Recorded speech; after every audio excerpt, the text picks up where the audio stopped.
Hello दोस्तों, नमस्कार। स्वागत है आपका एक और नई कहानी पे। तो चलिए शुरू करते हैं।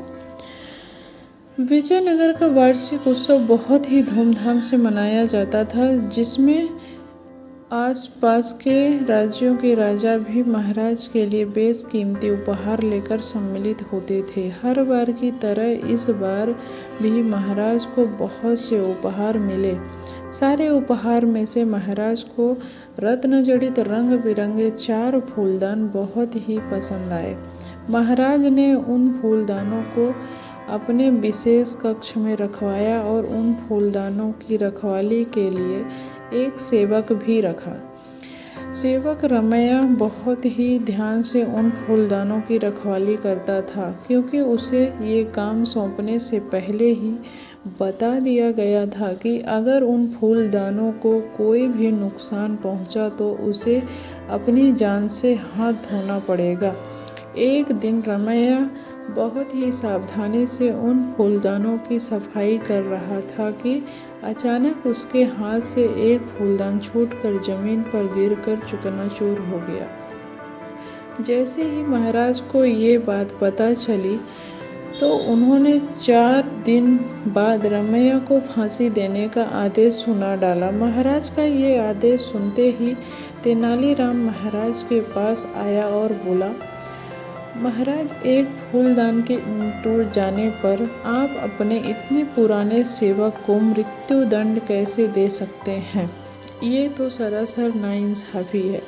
परंतु महाराज उस समय बहुत ही गुस्से में थे, इसीलिए उन्होंने तेनालीराम की बात पर विचार करना जरूरी नहीं समझा।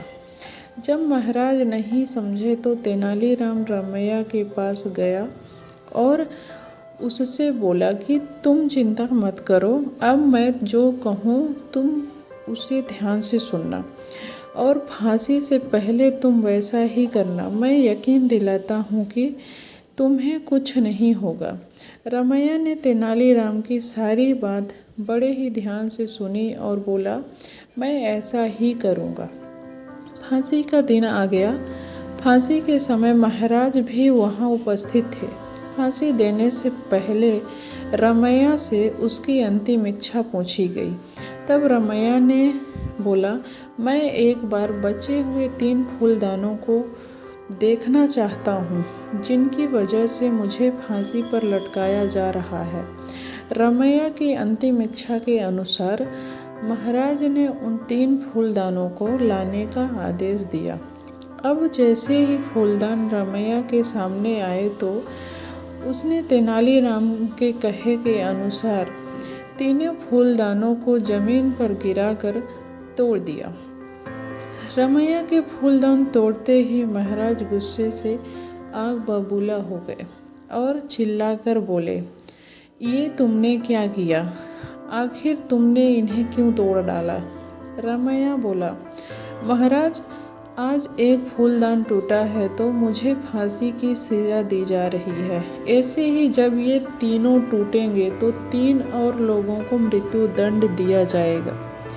मैंने इन्हें तोड़कर 3 लोगों की जान बचा ली है, क्योंकि फूलदान इंसानों की जान से ज़्यादा कीमती नहीं है।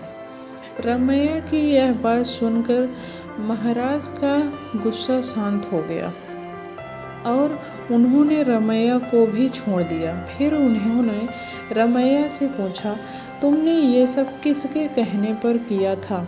रमैया ने सब कुछ सच सच बता दिया। तब महाराज ने तेनालीराम को अपने पास बुलाया और बोला, आज तुमने एक निर्दोष की जान बचा ली और हमें भी। यह बतला दिया कि गुस्से में लिए गए फैसले हमेशा गलत होते हैं। तेनालीराम, तुम्हारा बहुत बहुत शुक्रिया। तो दोस्तों, आज की कहानी यहीं पे ख़त्म होती है। आपको कहानी कैसी लगी हमें ज़रूर बताएं। धन्यवाद। जय हिंद, जय भारत।